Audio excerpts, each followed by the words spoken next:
Yeah, okay. Okay, good afternoon to all of you all. I can see a lot of you are logging in, Shubham and Shiva, Dharini, and a lot of you all. So, this is a very short notice. Arya is saying Shubhodaya, Nimgu Namaskara, Ellarigu Namaskara. Today's session is going to be about your detailed application form, which in other words is called the DAF. Okay, so they asked me to do a session tomorrow, but being in police service, it's very difficult to know what will come up and when you're going to be busy and when you're going to be free. So I said, okay, fine. Anyway, it's going to be recorded, and any person attending the interview or who needs to know how the detailed application form is supposed to be filled or approached can always see this video at a time when they're free. So anyway, good afternoon to all of you guys. Okay, so this session is purely going to be about the detailed application form or the DAF. So every year when the UPSC conducts the interview, okay, so as you know, it's the third stage of the exam. Okay, so in the third stage of the exam, when they conduct the interview, you have to fill in a detailed application form. It's in part 1 and part 2. So what a detailed application form is basically your whole biodata, okay, which you have to present before the board. So that's the only piece of paper that the board will have, which they will have to see to analyze your personality, or also to see as to what your personality is. Okay, so here's what I did. Okay, so basically I tried to keep the detailed application form as simple as possible. What's the primary thing that in this detailed application form, right, keep it as short and simple. Make sure that every word that you write in your detailed application form, you know what you're writing. For example, my name is Rohan, right? I should know the meaning of my name to begin with. Then I should know which place I belong to. So I belong to Karnataka. I'm from Bangalore.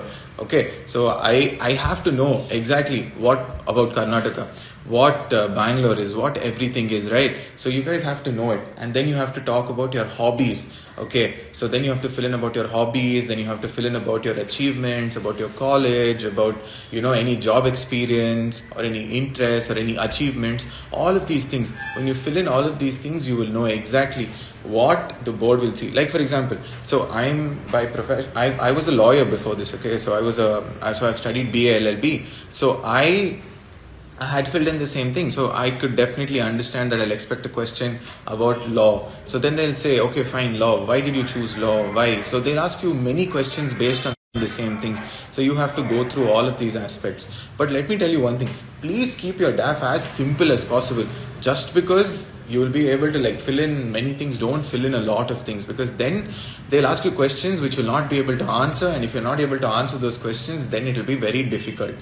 Okay. And also, please make sure that you fill in everything that is 100% truthful. Okay, don't by any chance lie anything in the DAF, because the board will be able to catch you. Know this much, okay? When you go to the interview, let's say my age is 30 years. The entire experience of the total board, okay, in a job will be about 150 years. Okay, each one will have 30 years of government service. So please ensure that you have the truth that you printed on it. Okay, so keep it simple. Now for hobbies, many people will say hobbies, I don't have a hobby, so what am I going to do? I know some friends, okay, who are IS officers right now, who didn't have any hobby and they didn't put anything at all. So make sure that you put the truth. One of my hobbies, okay, was vlogging. Okay, I like making video blogs, so I put that down. So they asked me why you like it. So I said, sir, you know what, I like traveling. So when I traveled, I used to make videos about the same and then put it up. So in this way, each of you all will be able to put something that you like. I think Malvika is asking me a question. I've started reading novels after second year. Okay, so great. So Malvika, you're reading novels, you like novels, so put your hobby as novel reading. So basically then they'll ask you a question as to what is the recent book that you read. Tell me about the book in a short sentence.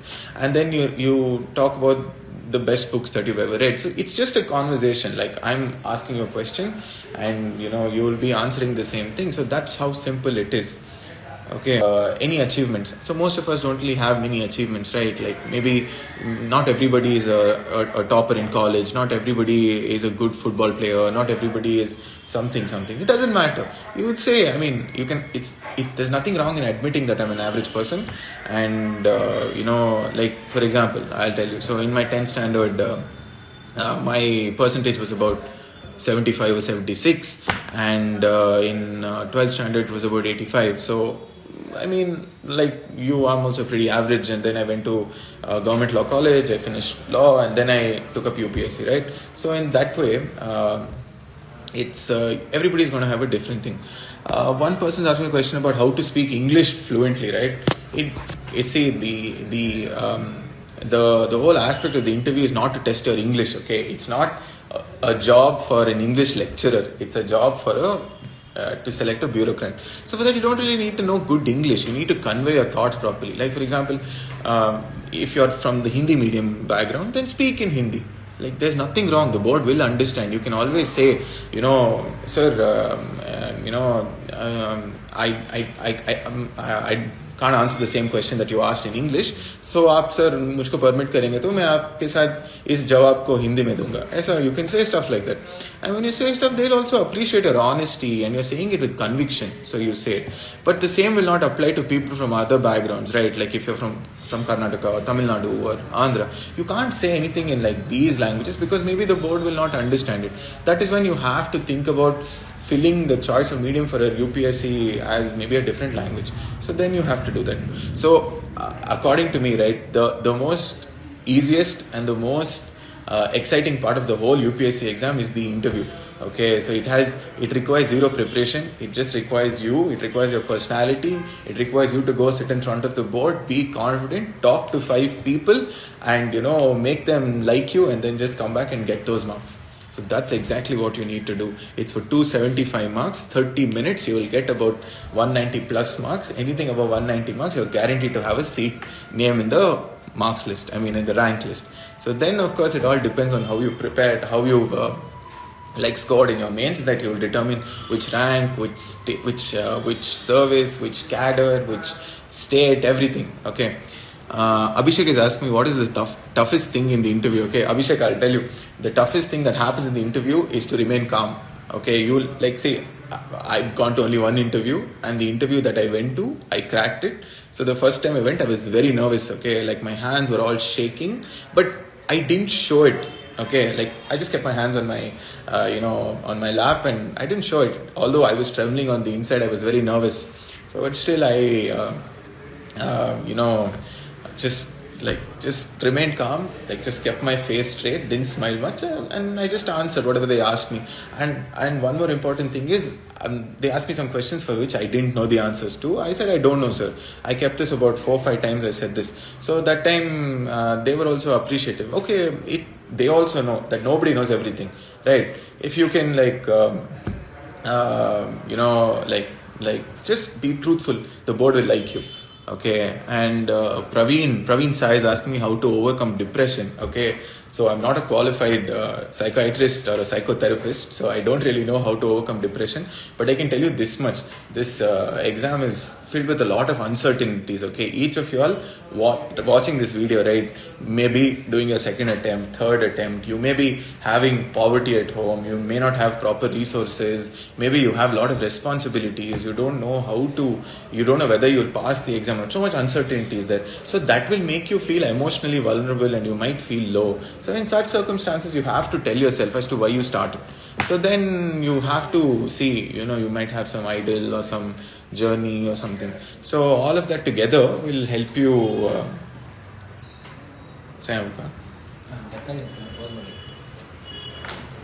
Just give me a second.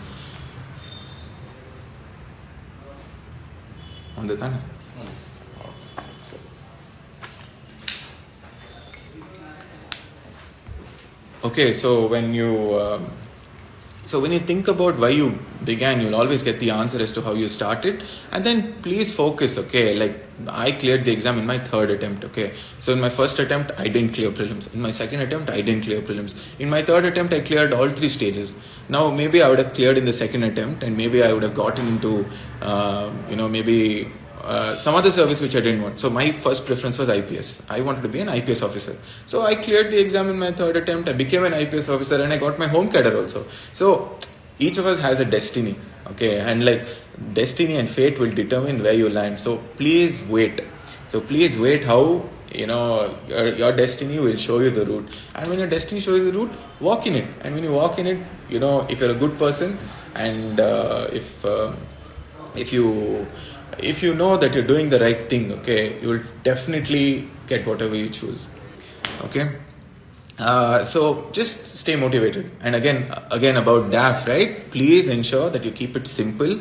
Read the DAF and also talk to some seniors. If anybody is writing mains and giving interview this year, please message me or DM me, and I will probably share my own DAF with you, and you can take a look at how I filled it. I mean, I didn't have any guidance to fill the DAF, so if you see my DAF, you'll feel that I messed it up completely.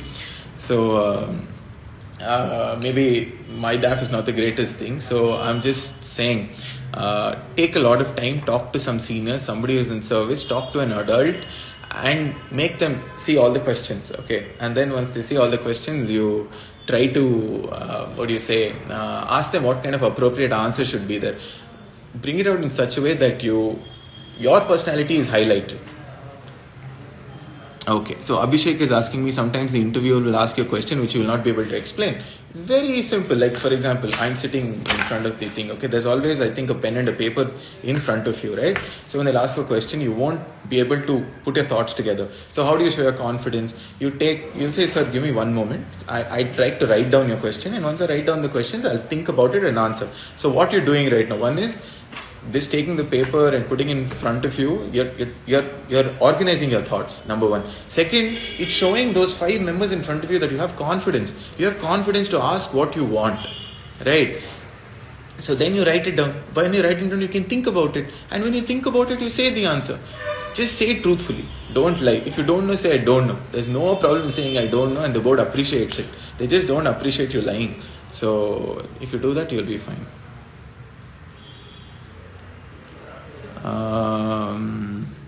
Okay, so somebody is asking me what kind of questions were asked in my interview. Well, of course, first they asked me about my home state, and then about something to do with foreign affairs, and then something to do with nutrition and my hobby. So one of my hobbies was traveling, so they asked me about my hobby, where did I go, what did I do, and they asked me a lot of situation questions about what would you do if you were in this position, and so on and so forth. So you say what you believe, okay? Like, they might ask you, what do you feel about the recent war that's happening in Russia and Ukraine? You say what you believe in, okay? Maybe you will say that I feel that there's a lot of loss of human life, there's a violation of human rights, or so on and so forth, whatever you feel. And then you can talk about it. So then they'll ask you about maybe UN or NATO, so on and so forth. So just whatever is your view, just say what you think is what you need to convey. Okay, so that's exactly what I'm going to say. So some key takeaways from my DAF session will be that keep it simple, fill accurately, consult a senior, do some research about your hobbies, about your achievements, about things like, for example, if you keep one of your hobbies as playing chess, please know in and out of a chess, okay? Know chess. When did it start? When was the first time chess was ever played? How has the chess evolved? What are the different types of chess that people are playing? There's something like slow chess, fast chess, and all of that stuff. So please know each of those things. And for example, if you say, like, one of my hobbies is Formula 1, okay? I like Formula 1 racing. So I should know everything about it. How did Formula 1 start? What are the things about racing? What are the new regulations? How many races are held in a year? Which is the venue of the first race? Which is the last race? Has F1 ever been held in India? Do we have drivers from India? So, like, so many things. You need to know everything that you put in your DAF. You need to know every word. So you shouldn't take anything for granted. So that's exactly what I'd like to say. So anyway, thank you. Best wishes to all of you. Ellargu olledagli, and please do well, and Jai Hind, Jai Karnataka.